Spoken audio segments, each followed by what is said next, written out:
Hi viewers, welcome to my channel వర్కల vlogs. అందరు బాగున్నారు అనుకుంటున్నాను. నేను కూడా చాలా బాగున్నాను.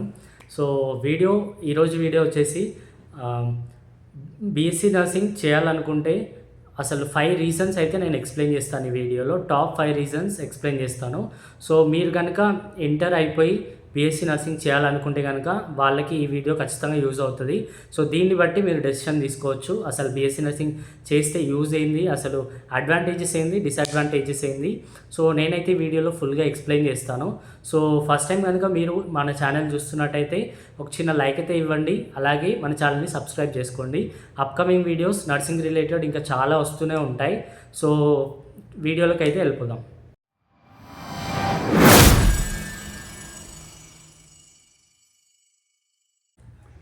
సో ఫస్ట్ రీజన్ వచ్చేసి డిమాండ్ ఫర్ నర్సెస్. మనకు హాస్పిటల్లో డాక్టర్స్ ఎలాగో నర్సెస్ కూడా ఖచ్చితంగా ఉండాల్సిందే. సో ఇందులో భాగంగా మనము నర్సెస్ అనేది ఒక రోల్, నర్స్ చేయాల్సిన పని నర్సెస్ మాత్రమే చేయాల్సి ఉంటుంది. Even hospitals, most of the hospital చూస్తాం మనం, ఈవెన్ వార్డ్ బాయ్ లేనప్పుడు కూడా నర్స్ చేస్తారు. ఎందుకు అంటే this the self care and వేరే వాళ్ళకి మనం హెల్ప్ చేయడం అనమాట. అంటే మనకు తోచినంత మనం హెల్ప్ చేయడం. ఎందుకంటే నార్మల్గా వేరే కేటగిరీ లైక్ డిగ్రీ చేసిన వాళ్ళు ఎవరు కూడా అలాంటి హెల్ప్ చేయరు. కానీ మనం నర్సింగ్ ఫీల్డ్కి వచ్చిన తర్వాత ఒకరికి హెల్ప్ఫుల్ అవుతాం అనమాట. ఒక పేషెంట్కి మనం హెల్ప్ చేస్తే ఆ పుణ్యం వస్తుంది అంటారు కదా. సో ఆ బ్లెస్సింగ్స్ అనేవి మనకు ఖచ్చితంగా ఉంటాయి. సో అండ్ ఇంకొకటి, మనం నర్సింగ్ చేసిన తర్వాత చాలా డిమాండ్ ఉంటుంది బయట కూడా. సో వేరే వాళ్ళకి అంత డిమాండ్ ఉండకపోవచ్చు, కానీ నర్సింగ్ చేస్తే మనకి ఎక్స్పీరియన్స్ లేకపోయినా సరే ఏ హాస్పిటల్కి వెళ్ళినా ఫ్రెషర్ లాగా అయినా సరే వాళ్ళు తీసుకుంటారు అనమాట. So this is the first point. So second point వచ్చేసి nurses are the backbone of every hospital. ఏ హాస్పిటల్కి వెళ్ళినా సరే డాక్టర్ ఉన్నాడంటే ఖచ్చితంగా నర్స్ ఉండాల్సిందే. ఒక్క నర్స్ అయినా ఉంటుంది ఖచ్చితంగా. ఎందుకంటే ఎమర్జెన్సీ సిచ్యుయేషన్స్లో హ్యాండిల్ చేయడానికి డాక్టర్స్తో పాటు నర్సెస్ కూడా ఉంటారు. ఈవెన్ వార్డ్ బాయ్స్, ఆర్ఎంఆర్స్ లేకపోయినా సరే నర్సెస్ మాత్రం ఖచ్చితంగా ఉంటారు అనమాట. సో ఇది second point. So third reason వచ్చేసరికి ఫైనాన్షియల్ స్టెబిలిటీ అండ్ ఇండిపెండెంట్. మనం వేరే హాస్పిటల్స్లో చేసుకున్న, ఈవెన్ హాస్పిటల్లో జాబ్ చేస్తూ కూడా మనం పార్ట్ టైం జాబ్ లాగా వేరే ఇంజెక్షన్స్ ఇవ్వడానికి, లేదంటే పార్ట్ టైం జాబ్స్ ఏదైనా చేయొచ్చు. లేదా ఓన్లీ ఐవీ క్యాన్లో పెడితేనే అట్లీస్ట్ 150 to 200 వరకు ఇస్తారు. సో ఇలా క్యాంప్స్కి వెళ్ళడం కానీ ఓన్గా ఇండిపెండెంట్గా లైఫ్ సేవ్ చేసుకోవచ్చు అనమాట. అంటే మనం వేరే వాళ్ళపైన ఆధారపడకుండా మనకి మనం ఫైనాన్షియల్గా గ్రో అవ్వచ్చు. So this is the third reason. So fourth reason వచ్చేసరికి work life balance. Work life balance అంటే మనం నార్మల్గా వేరే వాళ్ళైతే ఈ shift, morning shift, night shift అని ఉంటాయి. కానీ మన నర్సింగ్ ప్రొఫెషన్లో మాత్రం మార్నింగ్ ఉంటుంది, ఈవినింగ్ ఉంటుంది, అలాగే నైట్ షిఫ్ట్స్ కూడా ఉంటాయి. మార్నింగ్ 8 to 2, మార్నింగ్ 8 నుండి ఆఫ్టర్నూన్ 2 వరకు మార్నింగ్ షిఫ్ట్ అంటాం. సో ఆఫ్టర్నూన్ 2 నుండి ఈవినింగ్ 8 వరకు ఈవినింగ్ షిఫ్ట్ అంటాం. అలాగే నైట్ 8 నుండి మార్నింగ్ 8 వరకు 12 అవర్స్ షిఫ్ట్ని మనం నైట్ డ్యూటీ అంటాం.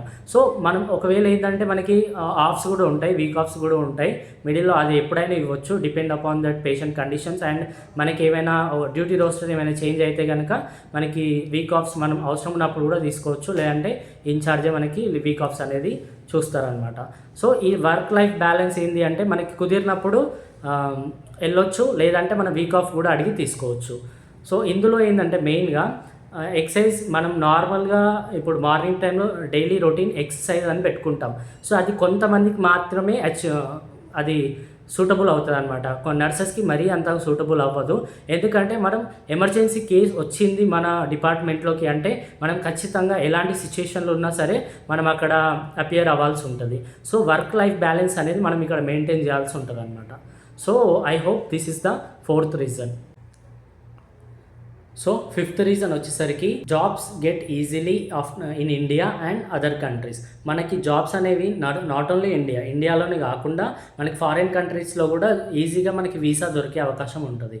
ఎందుకంటే నర్సింగ్ ప్రొఫెషన్కి అంత డిమాండ్ ఉంటుంది వేరే కంట్రీస్లో కూడా.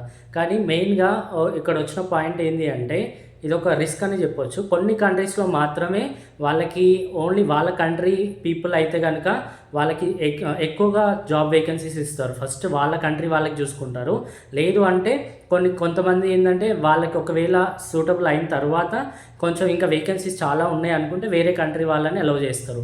ఇప్పుడైతే most of the countries allow చేయట్లేదు, ఎందుకంటే వాళ్ళ కంట్రీని కూడా డెవలప్ చేయాలని చూస్తున్నారు.